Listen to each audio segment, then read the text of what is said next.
Praise the Lord. இயேசுவின் ரத்தம் ஜெயம். தினமும் இயேசு நிகழ்ச்சிக்கு உங்களை கர்த்தராகிய இயேசு கிறிஸ்துவின் நாமத்தில் வரவேற்கிறேன். செய்தியின் தலைப்பு: மௌனமாகவும் பேசவும் ஏற்றபடி அறிந்திருத்தல் அவசியம்.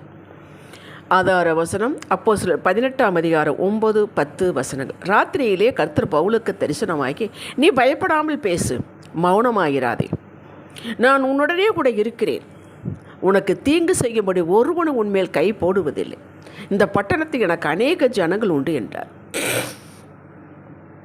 தேவ ஆவியை பெற்றவர்கள். பவுலின் பிரயாணத்தில் எல்லாம் கர்த்தரால் வெல் பிளான்ட் ஆனது. கர்த்தர் எப்படி வழி நடத்துகிறாரோ அப்படித்தான் நடந்தது. சில இடங்களுக்கு போகாமல் ஆவியானவர் தடுத்தார். இவர்கள் வேறொரு இடத்தை குறிப்பிட்டு பிளான் பண்ணி இருந்தும் ஆவியானவர் அந்த இடத்திற்கு போகாமல் வேறு இடத்திற்கு போகும்படி உணர்த்தினார். பவுலுக்கு மட்டும்தான் இப்படி செய்வாரா? அவரையே கூகுள் மேப்பாக வைத்து செயல்படுகிற அத்தனை பேருக்கும் பாரபட்சமற்ற தேவன் வழிகாட்டுகிறார். நானே வழியும் சத்தியும் ஜீவன் என்று சொன்னவர் அல்லவா? வேடிக்கை பார்க்கவே மாட்டார். அவரவர்களுக்கு புரியும்னு சொல்லுவார். இதை தன் வாழ்வில் அனுபவித்த தாவீது கர்த்தரின் வாக்கு இப்படி எழுதுகிறான்: நான் உனக்கு போதித்து நீ நடக்க வேண்டிய வழியை உனக்கு காட்டுவேன், உன்மேல் என் கண்ணை வைத்து உனக்கு ஆலோசனை சொல்லுவேன். சங்கீதம் 32:8 கேட்டீர்களா? போதிப்பேன்கிறார். போதித்தல் என்றால் இந்த சிறு பிள்ளைகளுக்கு நம்ம ஸ்டெப் பை ஸ்டெப்பாக கற்றுக் கொடுக்க, அதுதான் போதித்தல். இப்படி போப்பா, இந்த வழியில் போ, நாளைக்கு போகாதே, செய்யாதே, ஆலோசனை சொல்லுவார், வழியும் காட்டுவார். எப்படி பிரயாணிக்க வேண்டும் என்பதை ஆலோசனை தருவார். இந்த வழியாக பிரயாணம் பண்ணு என்று அதையும் சொல்லுவார். இன்னாரோடு போகாதே என்று சொல்வார், இன்னாரோடு இணைந்து கொள்ளும் என்று சொல்லுவார். இதைத்தான் மோசேக்கு செய்தார். சங்கீதக்காரன் சங்கீதத்தில் 103:7 சொல்கிறார், அவர் தமது வழிகளை மோசேக்கும் தமது கிரியைகளை இஸ்ரவேல் புத்திரருக்கு தெரிய பண்ணினார். மோசேக்கு சொன்னார், நீ அடி, நீ பேசு, இந்த வழியாக போ சொன்னார். இஸ்ரவேல் மக்கள் கண்ணார கண்டார்கள். கிரியைகள், அவருடைய அதிசயங்களை, அற்புதங்களை கண்ணார கண்டார். இது நமக்கும் உண்டு. இது வரலாறு. இந்த வரலாறு அத்தோடு நின்றுவிடலை, ஃபுல் ஸ்டாப் வைத்து விடவில்லை. மோசேக்கு காட்டினது போல எனக்கும் காட்டுங்கப்பா, காரியங்களை வாய்க்க செய்யுங்கப்பா என்று நாம் ஜெபிக்க வேண்டும். அதற்காகத்தானே எழுதி வைக்கப்பட்டிருக்கிறது. நிச்சயமாக கேட்டுவார். இயேசு உலகத்திற்கு வந்தார், அவர்தான் கிறிஸ்து, அது சரித்திரம். இயேசுதான் கிறிஸ்து, அவர் எனக்காக வந்தார் என்றால் அது சுவிசேஷம். வேதத்தில் உள்ள சாட்சிகள் எத்தனையோ படிக்கிறோம், அதெல்லாம் வரலாறுகள். அதை நாம் எடுத்துக்கொண்டு எனக்கு இப்படி நடக்கும், நானும் இப்படி விசுவாசிப்பேன் என்றால் நமக்கு உயிருள்ள ஜீவ சாட்சிகள், பேசக்கூடிய சாட்சிகள், அதுதான் சுவிசேஷம். நமக்கு என்று எடுத்துக்கொண்டால் அது சுவிசேஷம். சும்மா வெறுமனே படித்தால் அது வரலாறு. நாம் அதன் வெளியே நடக்கும்போது மட்டுமே காரியங்கள் வாய்க்கும். அவர் எப்படி சொல்கிறாரோ உணர்த்துவதோ அது மாதிரி தான் காரியங்கள் வாய்க்கும். பலமுறை உணர்த்துவார், நாம் புரியவன்னு உணர்த்துவார். உணர்ந்தும் அதை நாம் அலட்சியம் பண்ணும்போது அதுக்குண்டான நஷ்டத்தை நாம் ஏற்றுக்கொள்ளத்தான் வேண்டும். நாளைக்கு நமக்கு என்ன நடக்கும், எப்படி சம்பவிக்கும் தெரியாது. தெரிந்தவர், தூரமுள்ள காலங்களை அறிந்தவர், ஆதியும் அந்தமுமானவர், 3 காலங்களுக்குள் நடக்கிறவர், ஒன்றை உணர்த்துவார் என்றால் உடனே கீழ்ப்படிய வேண்டும்.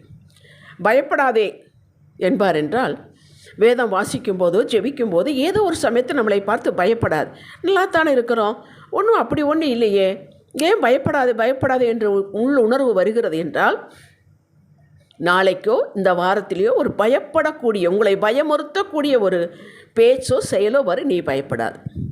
அதுக்கு தான் அது அர்த்தம். நிதானமாக செயல்படும், முன்னெச்சரிக்கையாக இரு என்பது புரிந்து கொள்வதற்காக சொல்கிறார். அவர் முன்னெச்சரிக்கை செய்கிற தேவன், பேசுகிற தெய்வம். போகாதே அல்லது போ என்று உணர்த்தும் போது அதை தட்டக்கூடாது. ஏற்கனவே கீழ்ப்படிந்து, அப்பா இந்த காரியத்தில் உங்கள் பதில் என்ன, வழி நடத்தல் என்று கேட்டு நடப்போருக்கு எளிமையாக எல்லாவற்றுக்கும் ஆலோசனை தருவார். ஈவன் ஃபார் ஷாப்பிங் கூட. அவர் மௌனமாக இருப்பதே இல்லை. இந்த காரியம் அவனே பார்த்து கொள்வான் என்று ஒரு நாளும் அவர் விடுவது. நாம் தான் விட்டுவிடு, இதுக்கெல்லாமா போய் ஜெபிக்கணும், நாம் தான் விட்டு விடுறோம். அவர் விடுவதே இல்லை. பவுல் அத்தேனை பட்டணத்திலிருந்து கொரிந்து பட்டணத்திற்கு வந்து விட்டார். இங்கெல்லாம் ஆக்கில்லா பிரிஸ்கில்லா கணவன் மனைவி ரோமாவிலிருந்து வந்து விட்டார். இவர்களோடு இணைந்து கொள்கிறான். இயேசுவே கிறிஸ்து என்று யூதருக்கு திருஷ்டாந்திரப்படுத்தி தைரியமாக பேசி கொண்டிருக்கிறான். அதுதான் அவனுடைய ஊழியம். முழு மனதோடு செய்கிறான். யூதர்கள் எதிர்த்து நின்றபோது, இந்த இரத்தப்பழி உங்கள் மேல் வரட்டு, நான் புறஜாதிகளுக்குள்ளே போகிறேன் என்றார். அன்று ராத்திரியில் தான் பவுலுக்கு கர்த்தருடைய வார்த்தை உண்டாயிற்று. பின் 1.5 வருடங்களிலிருந்து சபைகளை ஸ்தாபித்து சபைகளை பலப்படுத்தினார். முன்னறிவிக்கும் கர்த்தர் நம் கர்த்தர். கர்த்தரை பற்றி பேச வேண்டிய சந்தர்ப்பங்கள் வரும்போது ஆவியானவர் ஞானம் தருவார். மௌனமாக இருக்கக்கூடாது. எப்படி பேச வேண்டும், எதை சொல்ல வேண்டும் என்பது ஆவியானவர் உணர்த்துவார். பேச வேண்டிய பிரகாரம் நாம் பேச வேண்டும். மௌனமாக இருக்கக்கூடாது. அதற்காகத்தான் நம்மை ரட்சித்திருக்கிறார். நாம் பெற்றதை மற்றவர்களுக்கு நாம் சொல்ல வேண்டும். நம் மூலமாகத்தான் சுவிசேஷம் போக வேண்டும். அவர் எந்த தேவ தூதர்களை இறக்கி அதை செய்வதில்லை. ஆதியாகமம் 18ஆம் அதிகாரத்தில் தேவன் சோதோம் கொமோரா அழிக்கப் போகிறேன் என்று ஆபிரகாமிடம் சொன்னார். ஐயோ, லோத்து அங்கே இருக்கிறானே என்று மனதில் கொண்டு 50 நீதிமான் இருந்தார், அழிக்காமல் இருப்பீரோ? அழிக்க மாட்டேன். சரி, வேண்டாம். 45, 40, 30, 20, 10, 10க்கு வந்துட்டான். 10 நீதிமான் இருந்து அழிக்க மாட்டேன். 10 நீதிமான் கூட இல்லை போல, அழிக்க வந்து விட்டார். உடனே ஆபிரகாமை நினைத்தார்.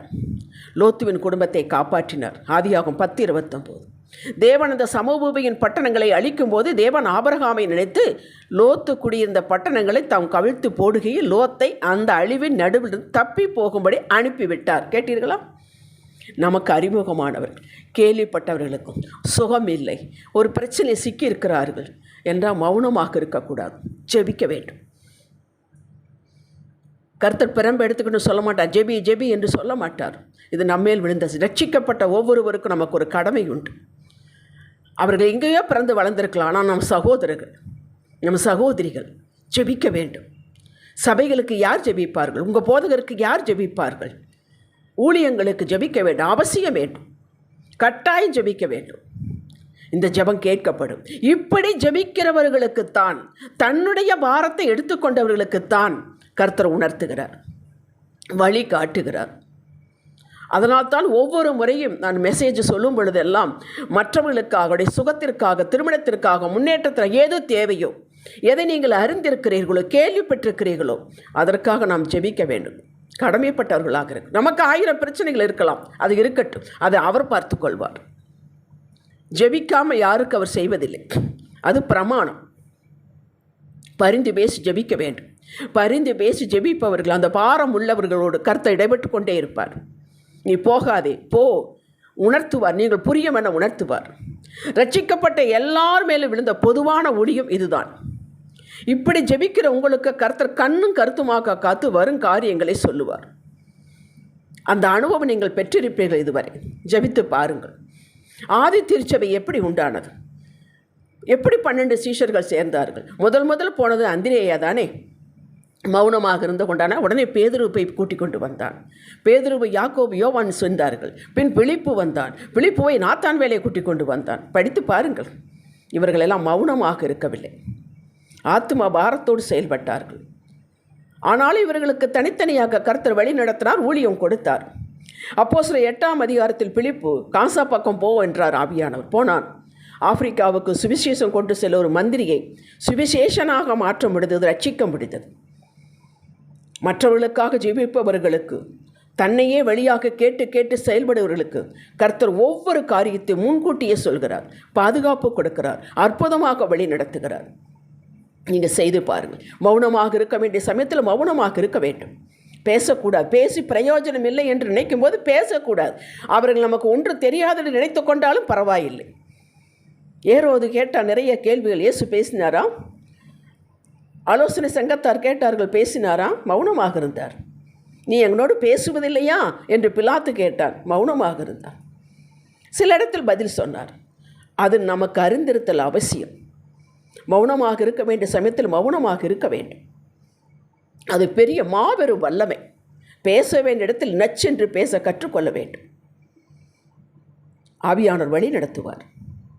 ஜெபிக்கலாம். தகப்பனே, எல்லாவற்றையும் உணர்ந்த கர்த்தாவே, நாங்கள் வலப்புறம் சாயும் போது, இடப்புறம் சாயும் போது, இதுவே வழி, இதுவே வழி, நடவுங்கள் எங்கள் காதுகள் கேட்க சொல்லுவீராக, நடத்துவீராக. சுவாமி, நீர்தானே நாளை அறிந்தவர். இயேசுவே நாமத்தில் பிதாவே, இன்றைய சிந்தனைக்கு மௌனமாக இருக்க வேண்டிய இடத்தில் மௌனமாக இருக்கவும், பேச வேண்டிய இடத்தில் ஆவியான துணை கொண்டு எதை எப்படி பேச வேண்டுமோ அப்படி பேச பயிற்சி எடுத்துக்கொண்டு அதை நான் பழக்கமாக்கி வழக்கமாக்கி கொள்வேன். ஒரு நாளும் எனக்கு என் குடும்பத்திற்கு ஜெபிக்கிறேனோ இல்லையோ, அறிந்தவர்களுக்கு தெரிந்தவர் கேள்விப்பட்டவர்களுக்கு கட்டாயம் ஜெபிப்பேன். இயேசுவே நாமத்தில் ஆமேன். ஹல்லேலூயா.